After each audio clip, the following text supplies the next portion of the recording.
for example, the Indians or the native or the Mexicans that are in this country to export, and because there's a lot of activity.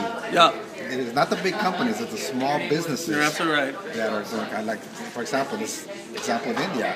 I'm talking to some people over there. Right. We're all small people, but there's a lot of energy there. How do we build on that?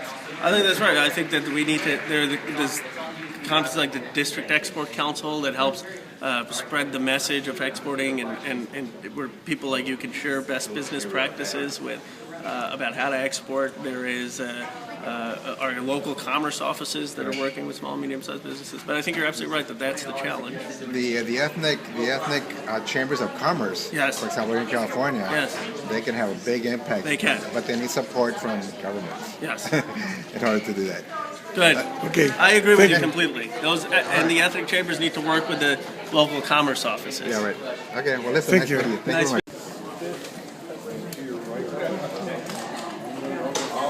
Well, thank you very much for joining us. Appreciate it. Thank you. Give me an idea. Obviously, you're having an economic summit on the day that the presidential debate is going to be held. Give me an idea. Is the economy a good plus for the president in the debate? I think it is. When you look at where the stock market was when he took office and where it is now, we see a lot of growth. We see recovery and a focus on manufacturing for the first time. And we see policies that are geared at the middle class, which is what this conference was all about. What about in terms of within the framework of a debate? How do you think he's going to have to frame this information in order to reach people who might be skeptical? I think he needs to talk about his values, the values of investing in the middle class, the values of having us be more productive, taking the high road in manufacturing. And I think if he speaks from his values, the difference in his vision and Romney's vision will become very apparent.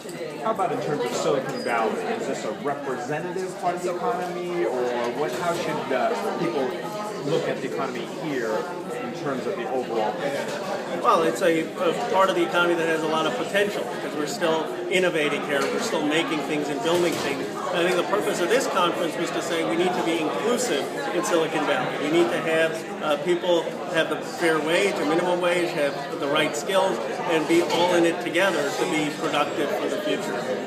Generally speaking, I know you will be biased, but what is the weakness for the Republicans in terms of their attack? I think it's not focused on what is the long-term vision to grow our economy. As I mentioned here, we used to have a bipartisan consensus that government should collaborate with private industry to invest in our workforce, to invest in infrastructure, to have the right tax incentives to be competitive for the long run. I think the Republican vision is so focused on the short term, there's no real long-term vision for what it's going to take to make America a great economy. Thank you for taking the time to do that. Thank you.